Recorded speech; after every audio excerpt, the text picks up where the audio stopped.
All right, this is a review for the test, all right? And like I just said earlier, if you know how to do the stuff on the quiz, you'll be able to do the stuff on the test, all right? They're different numbers. So like right here, okay? I actually put it two separate, well, it is two separate problems here. I don't give you that. I think I will. If you have to graph something, I will put a little graph like this on the answer sheet so you can graph right on the answer sheet so you don't have to put all that stuff. I might even put this on there. I don't know. We'll see. I haven't done that yet. So let's go through this quickly. I want to concentrate on the second one, the one that I passed back to you. Okay, so let's go through this kind of quick. It says the domain is all the integers greater than -5. So give me the next integer bigger than -5. -4 is, that's right. Okay, I gotta change this to that. There we go. Oops, didn't click it. Now we're good. All right, so let's list all the integers greater than -5. So what's the next integer? So are you gonna include -5? No, because this says what? Greater than -5. Let me change this to 0.75. Okay. So we're going to put a -4 in. That would be the next one. And less than or equal to 4. So how far are we going to go down? We're going to go down to 4. So let's keep going. Let's go integers all the way up to and including 4. All right, so it's -2, -1, 0, 1, 2, 3, 4. And we stop right there. So that's the domain. Remember, x is the domain. All right, y is the what? It's the range. Sam, did you listen to anything I was just saying like a couple minutes ago? It doesn't seem like it sunk in. All right, all the integers greater than -5 and less than 4. And the range is the range. All these y values is what? 8 more than x. I'm not going to say 8 more than x on the test. It's going to be something different, but something kind of similar. All right? All right, 8 more than x. So what do we do with this x to find the range? Add it 8. That's right. Add 8 to it. So what's that going to be? -4 plus 8 is 4. And then -3 plus 8 is 5. And you see the pattern already, don't you? So it's 6, 7, 8, 9, 10, 11, and 12. All right, so we're done with number 1. We put that in a table, and we're good to go. You put all that stuff in there, and I give you a check mark. Okay, the second one, it says to graph, and that's what we're going to do. So we graph these. So -4, 4. 1, 2, 3, 4. 1, 2, 3, 4. Is that right? Oh, I know what I did. Didn't I tell you to make these 2s because it went up so big? Because I don't have 12 things on there. Yeah. So I made this, what? 2, 4, 6, 8, 10, 12. So we could get to the top. Yep, that's why I did that. So -4, 1, 2, 3, 4. And then really up how many? That's 2, and that's 4. So our first point's going to be right there. Then you go -3, you go up 5. So that's 2, that's 4. You go up halfway, and that's 5. Right? And you see, it's just a linear function. It's just going to go straight. So you go to here, then, oops, wrong. Go to here, then here, go to here. You get the idea? And then it just goes up like this, like this, like this, and like that. And we draw a nice line, put an arrow on it, right? Why not? Why do we not connect this and make a line out of it?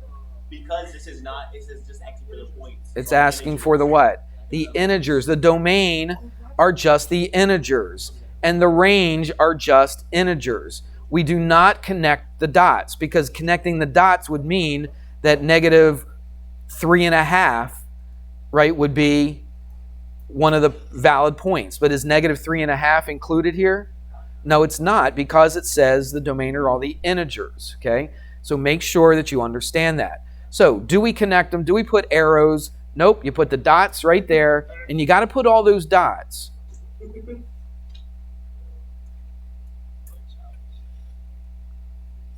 I just had to talk about it. I don't understand. I just had to talk about it. I thought it would sink in a little bit, and you're like, if it was me, and I was goofing around at first, and then I heard that talk, I'm like, okay. let's see if I can settle down and just not be a jerk, okay? But apparently some of you guys can't do that. Sorry, so rough. But, you guys act like that. You should be able to take it, right? If you're going to disrespect me like that, goes both ways. Here we go. State the domain and range. These are super easy. I'm not even going to write these down. It just says state the domain and range, but then you got to tell whether it's a function or not, all right? That's something you have to think about. So if I was going to state the domain, I would just go 0, 2. Now, look, there's 2 2s and 2 5s. Do we write the 2s twice? No, you just write what? 0, 2, 5. That's your domain. And then you write your range, 0. Actually, we put it in order, okay? You should put it in order. I don't think I marked it wrong if you didn't, but you should put them in numerical order. So what's the smallest of the ranges? -8, and then what? -2, 0, 2, 8. So if you just list them, all right, technically you're supposed to put the little bracket or brace around it for the domain, and you put D in front of it, put R, and you put this little thing like this, and close it up, Put those numbers that I said in there, just commas in between. It's simple, easy. But you got to tell whether it's a function or not. So how do you know if it's a function? Each of these x's can only go to what? One unique y. Everybody hear me on that? Does that happen here? 0 goes to 0. Do I have any other? No. I got a 2 here and a 2 here. All right, that means 2 goes to +2, and 2 also goes to -2. Does that make it a function? No. Each x has to go to a unique y value. Everybody got that? All right. Does that happen here? No. It happens in 2 situations, makes this not a function. This makes it not a function, and also this, because look, 5 goes to 8, and 5 also goes to -8. You can't have 1 5 going to -8 and also +8. All right, that makes it not a function. So that's why we say it's not a function. All right, what about this one?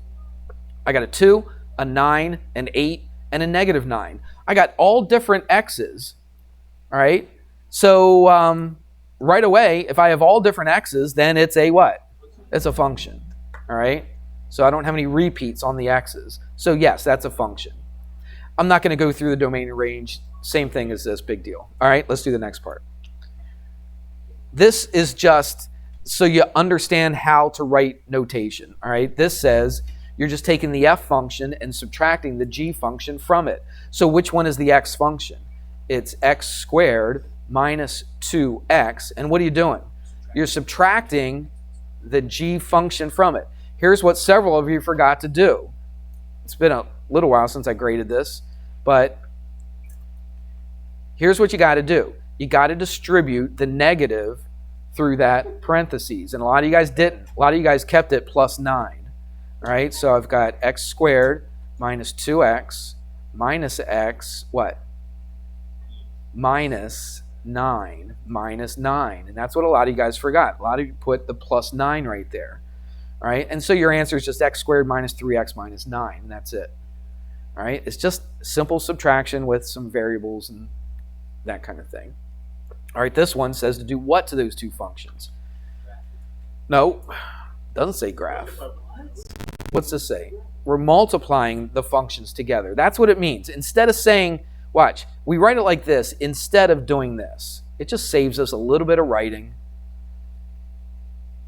Instead of writing it like this, we write it like this. That's really the only reason why they put this on the homeworks and put it on the quiz, is just so you understand it. So what does that mean? You take x squared minus 2x, and what do you do with that?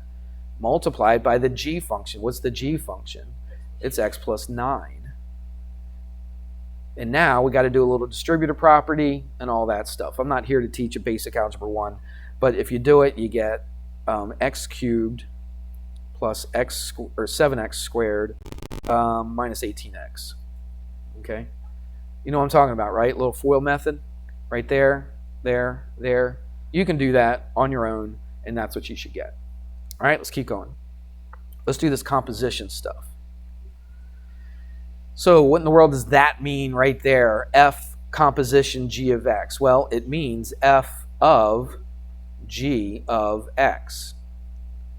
That probably doesn't make any more sense to you than that does, but this is what it means to do. It means to take this function, g of x. What is g of x on number 7? It's 3x squared, okay? And we're going to put it into wherever you see an x in the f function. So what is the f function? It's this right here. So instead of x minus 4, what's it going to be? 3x squared minus 4. You're just taking this that I circled and you're putting it in for the x in the f function. That's f of g of x. That's what this is, right? That f circled g is f of g of x. You take the g function and you put it into the f function. Look at number 8. Number 8's a little different. Same numbers, x minus 4, 3x squared, just like it was over here. But now you're doing what? You're doing g of f of x. Okay? What does that mean? That means we take the f of x and we put it into the g function. So here's the f of x. We take that and we put it in for the x. Oops. Terrible arrow. Let's try this a little bit better.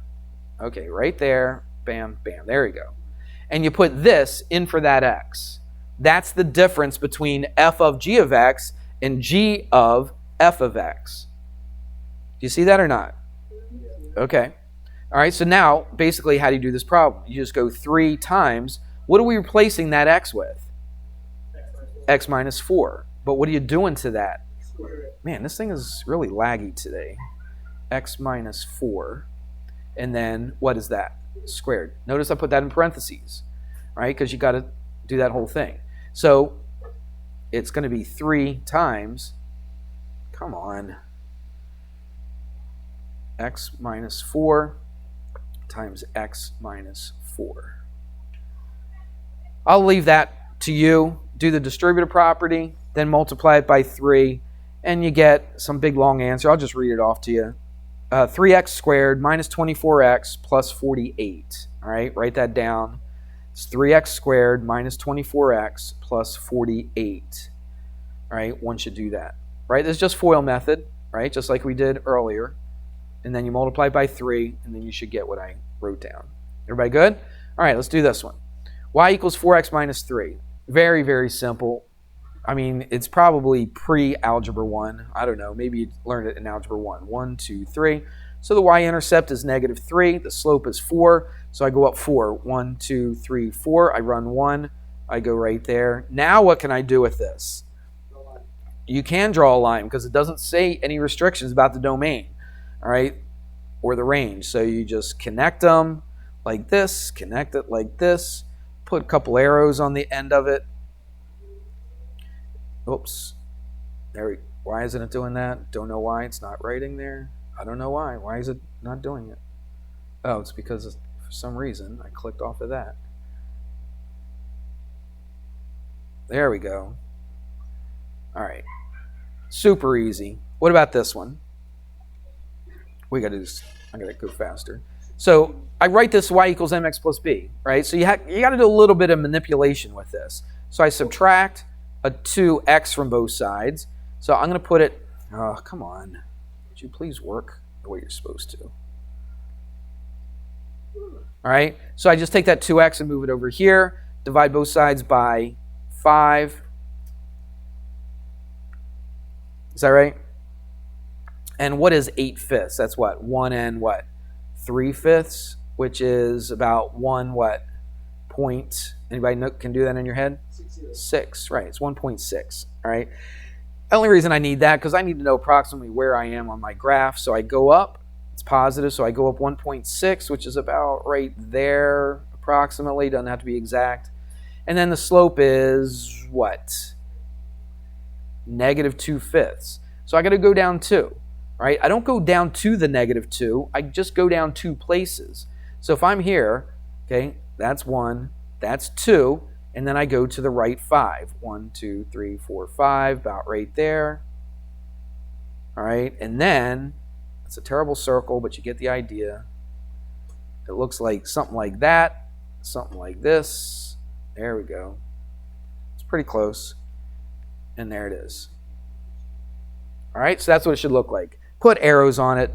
I probably wouldn't mark off if you didn't, but you should put the arrows on there. All right, we got 20 minutes. Let's try to get through this quiz in 20 minutes.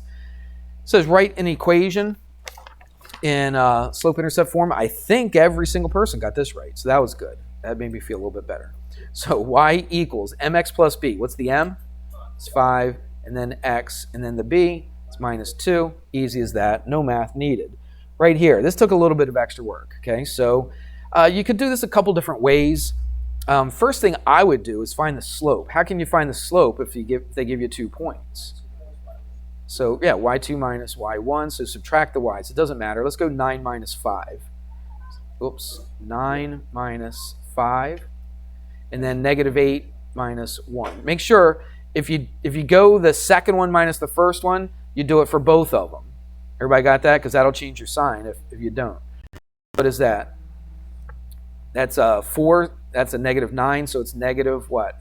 4/9. Okay? Now we got to figure out the rest of it. How do we figure out the rest of it?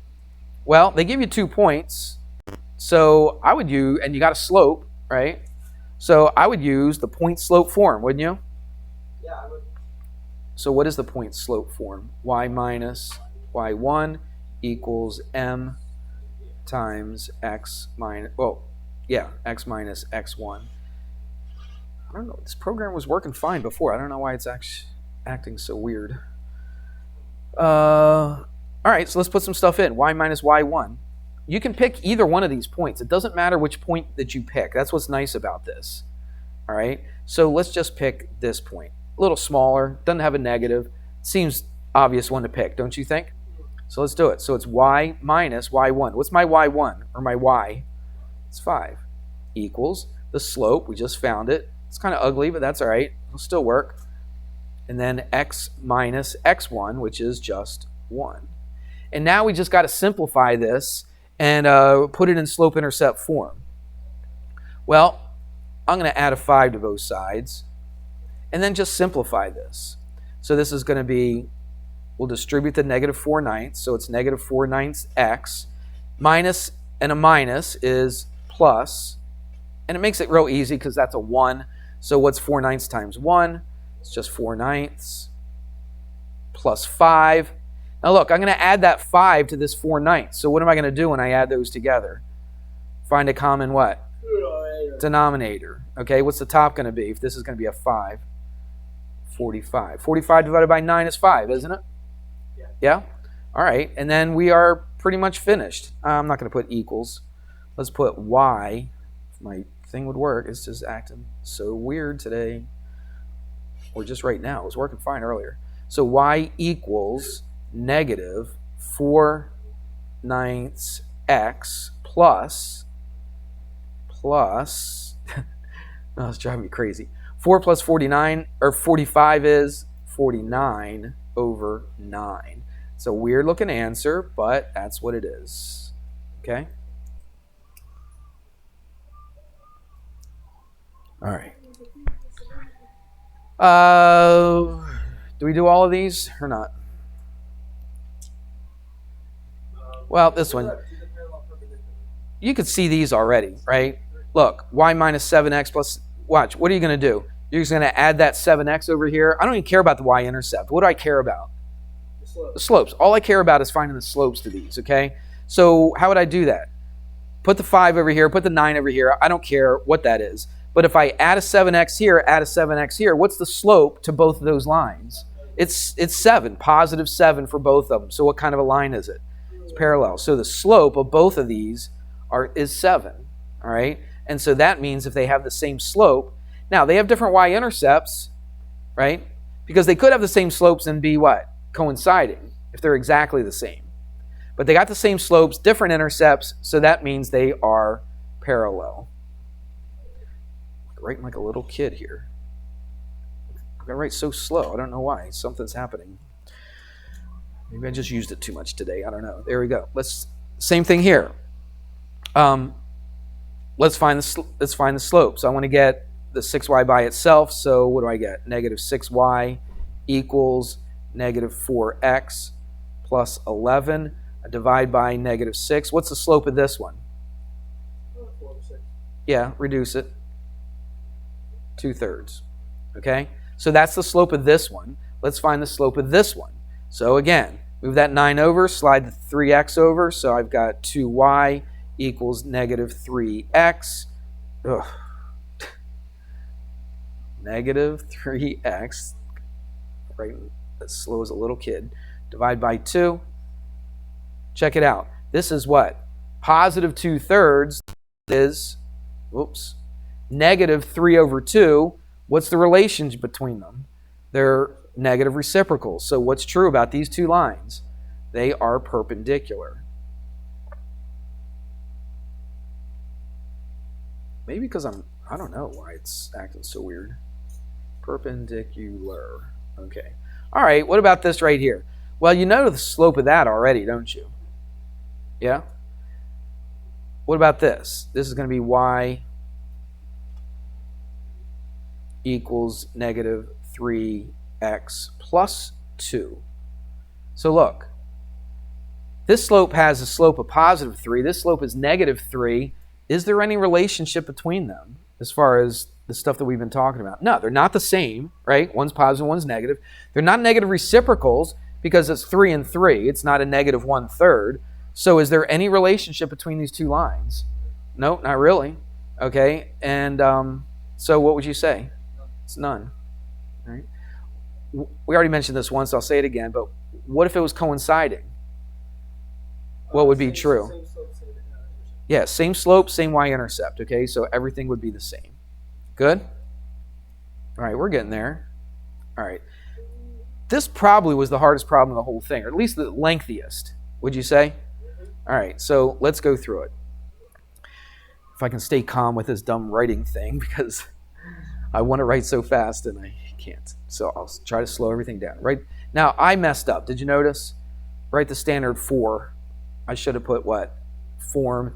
And I realized that the night before, and I was like, when I get to school, I'll change that. And I never changed it, so I'm embarrassed. But anyway, it's the standard form. I think you guys figured out, right, what you're supposed to do. All right. So let's see, what do we do? Find the standard form of the equation of a line that's perpendicular to the graph given and passes through this point right here. So we need to find the equation of a line that's perpendicular to this one. So what must be true about the slope of the line that we're trying to find compared to the slope of this line? The slope should be negative reciprocals of each other. So guess what we're going to do?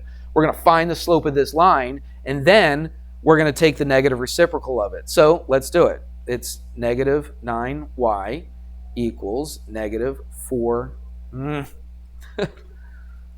negative 4x minus 23. Okay, divide by negative 9. Do I really even care what the y-intercept is? I don't care. All right, all I'm looking for is what? The slope. So what is the slope of this line right here? It's positive. It's not x. It's just 4 over 9. Okay, it's just 4 over 9. That's the slope of this line. But the slope of the line that I want to figure out is going to be what? This is how I like to write it. The slope of the perpendicular line is going to be negative 9 over 4. So that's the slope I'm working with. Okay, I found the slope of that line just so that I could take the negative reciprocal of it, and now I know the slopes of the two lines. But this is the slope of the line that I want to figure out. Now look what they gave you. They gave you a point. So we're going to do what we did in the other problem, use the point slope form. That's right. Okay, I only have one point to pick from. The other problem I could choose from either one of those points. So now I'm going to do that. So it's going to be y minus y1. What's my y1 here? It's negative 15. I'm going to blow a gasket because this thing is just so draggy. Okay, so that's y minus negative 15 equals the slope, which is negative 9/4. All right, I'm just going to be quiet about it. X minus what? 12. All right, this is plus, So that's plus 15. So what am I going to do here? I'm going to go minus 15. And I tell you, just for the sake of time, it's y equals negative 9/4 x plus 12. You can do the math. All right? You do all this, you'll get this. But is that the answer? No, because what does it ask for? In what? In standard form. Okay? What is standard form? It's ax plus by plus c equals 0. What did we say? I think even before we took the quiz, I think somebody asked this and I reiterated it, that a has to be what? A positive integer. It cannot be a fraction. A fraction is not an integer. Okay? And it's got to be positive. Can't be negative. What has to be true about the b and the c? They just have to be integers. They could be positive or negative. Okay? It's fine. But the a has to be a positive integer to put it in true standard form. So what are we going to do here? No, not by 9. 9's not bothering me. What bothers me on this? And what makes it a fraction? The 4. The 4 bothers me, okay? Because that makes it into a fraction. I want to get rid of the 4. How do I get rid of that 4? Multiply everything by 4. Multiply that by 4, multiply that by 4, and multiply this by 4. So I get what? 4y equals, what happens here? 4's cancel. What do I get? Negative 9x. And then plus what? 48. We're almost there. Not quite, because I want everything on the left-hand side and I want to set it equal to 0. So I got to take that negative 9x, put it over to the left. I got to take that 48 and put it over to the left. If I do that, now I'm ready to write my answer. 9x, what? Plus 4y, and then move the 48 over. It's going to give me a minus 48 equals 0. And there it is. My thing would write correctly. That's how you do it. Looks like a second grader's writing this today. My writing's not usually that great, but it's not this bad. Okay. Got to graph these things. Let's do this quick. You could do a little chart, throw a bunch of numbers in, see what works, okay? But remember what that minus 5 inside of there does? It moves the absolute value graph, which looks like a V, right? It looks like a V, but it moves it in which direction? To the right. How many places? 5 places. So I go 1, 2, 3, 4, 5. So put a dot right here. Now, you should know what the absolute value graph looks like, right? Both of them have a slope of 1. Actually, one's got a slope of -1. The other's got a slope of +1. All right, so put a point here, put a point here. Since I got more points, I could put some more up here, but you get the idea. So it starts here. It goes like this. Okay, and then it starts here, and it goes like that. And I accidentally got rid of the color, so there that is. All right, so that's what it should look like that. Arrows on the ends, there you go. What about this one right here? This is that weird one. It's that step function, right? That greatest integer function. Once you learn how to do the original one, if it was just regular old, just greatest integer function of x and no +2, you would have started here and you would have gone over here. Tell you what, just for the sake, now I'll do it. Let's make it a little bit bigger. Okay, so if it was just an x, you would do closed here, line here, and open there, correct? But we're not doing that because it's not normal. What is it? It's a +2 at the end. What does that do to the whole graph? All the steps. Shifts it where? Shifts it up 2. Up 2. All right, because that +2 is not inside of those brackets. If it's outside, it just moves it up or down. All right, it's plus, so it moves it up. So really, once you get the first one, the rest are really easy. So you just come over here like this, open circle. Now what do? Just jump up one, right?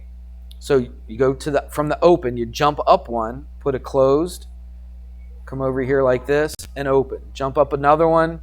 You don't have to do this for every single graph line on here, but do a few above and below. Right? What's this going to be? It's going to be closed here, open. It's going to be closed here, open. I think that's good enough, don't you? So it's going to look like that. Some of you guys put them way up here, way down here. It's fine. But it's got to start right there.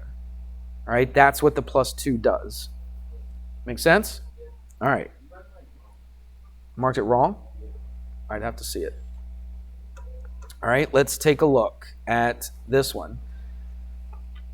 Again, time is of the essence. So you'll work this thing out, and what you'll get is this. You'll get y is less than or equal to x plus 4. And then you'll get y is greater than or equal to x minus 5. Some of you guys, I don't know what the deal was with the x plus 4. I saw that you put x plus 4 and a 1x right there. Let's see, 1, 2, 3, 4. But for some reason, you guys were slanting these lines the wrong way. What's the slope of both of these? It's 1. It's a positive 1, right? It's not x. Okay, the slope is not x. Okay, it's the second time I've heard that today. The slope is the number in front of it. It's a 1x. It's a positive 1x. So you go up 1 to the right 1. So many people, I don't know why, but so many people made it go the other direction. This is y-intercept negative 5, 1, 2, 3, 4, 5, and the slope again is the same exact thing. It's a positive 1. So, and it's or equal to, so it's a solid line. All right, I'll just do this kind of quick, like this and like this. Okay, but it's less than or equal with the 4, and it's greater than or equal to the minus 5 one. So that means it's everything where? It's everything, oops, went out of the red again. I don't know why. Kind of do. All right, so it's everything shaded in between. A lot of you guys got this wrong because you slanted it the other way. All right, and the next one is just this is the absolute value. What does that minus 4 do? Now this minus 5 moved it to the right 5 places. What does this minus 4 outside of the absolute value do? It moves it down 4 places. 1, 2, 3, 4. And then you go up 1 over 1, up 1 over 1 in the other direction. And then you just do, well, actually, I shouldn't put a solid line. Why not? Because it's just greater than, okay, it's not or equal to. So these should be dotted lines. This way, dotted lines. This way, it says greater than. Where is it shaded? Everything inside of there, that's shaded. There you go. We did it. We got through both quizzes, did every problem. All right. So look, I just explained every single problem, plus handed a bunch of papers back to you and all that kind of stuff. Even had a little life lesson talk with you. And I did all 20 problems in less than 1 class period. That means tomorrow you have a whole class period just to do 20 problems. So everybody should have plenty of time. Wouldn't you agree? If I have enough time to explain every single one and do all that other stuff, you should have plenty of time to get it done in class. All right, so make sure you do that. All right? Okay, just be ready for that tomorrow.